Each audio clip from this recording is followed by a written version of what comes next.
आज जो भी सदन में हुआ वो बहुत ही दुर्भाग्यपूर्ण है। और चूँकि इस मानसून के समय में, आपदा के समय में ये विचार हुआ कि सदन भराड़ीसैंण गैरसैंण में चले, जो हमारी एक संभावनाओं का केंद्र है, भावनाओं का केंद्र है। और सभी लोग बहुत मुश्किल से, तमाम जगह पर सड़कें भी टूटी हुई थी, उसके बावजूद भी यहाँ पहुँचे हैं। पूरा सदन यहाँ पर आहूत किया गया है। सदन में बहस होनी चाहिए थी, जो जनता के मुद्दे हैं उन पर बात होनी चाहिए थी। लेकिन विपक्ष ने जिस प्रकार से कानून व्यवस्था की धज्जियां उड़ाते हुए वो कानून व्यवस्था पर चर्चा करने की बात कर रहे थे, और उन्होंने कानून व्यवस्था खुद ही अंदर तोड़ दी। आज पूरा प्रदेश देख रहा है कि किस प्रकार का कृत्य यहाँ पर पहली बार इस सदन के अंदर हुआ है।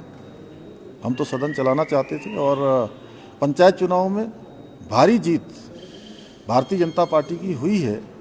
लोगों ने, पंचायत चुनाव हो, लोकसभा का चुनाव हो, उत्तराखंड की देवतुल्य जनता ने विधानसभा का चुनाव हो, नगर निकाय के चुनाव हो, या अभी हुए त्रिस्तरीय पंचायत के चुनाव जो संपन्न हुए हैं, उसमें जिस प्रकार से भारतीय जनता पार्टी को, चाहे निकाय हो, चाहे वो हमारे ग्रामीण क्षेत्रों, सभी क्षेत्रों की विकास की जिम्मेदारी सौंपी है, उससे उनका हताश होना, निराश होना स्वाभाविक है। और उनकी हताशा और निराशा इतने महत्वपूर्ण सत्र में जिस प्रकार से दिखाई दी, वो जनता देख रही है। और पूरे प्रदेश के अंदर निष्पक्ष चुनाव हुए हैं। कानून व्यवस्था की स्थिति जहाँ पर एक आध जगह पर आई है, उसके लिए हम कार्रवाई कर रहे हैं, प्रशासन कार्रवाई कर रहा है, सरकार कार्रवाई के लिए उस पर कहा है। और पूरे राज्य के अंदर निष्पक्ष चुनाव हुए, उसका परिणाम है देहरादून में जहाँ जीत गए वहाँ कोई गड़बड़ी नहीं हुई।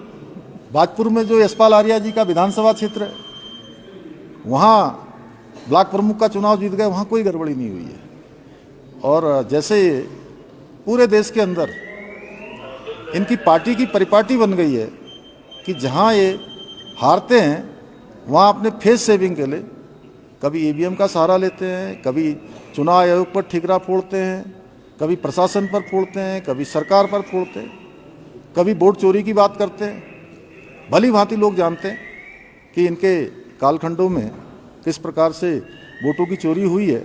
और जिस नैनीताल की बात हो रही है, उसी नैनीताल में हमारी पार्टी का प्रत्याशी अध्यक्ष पद की दीपा धर्मवाल निर्वाचित हुई है, और वहीं उपाध्यक्ष पर कांग्रेस निर्वाचित हुई है।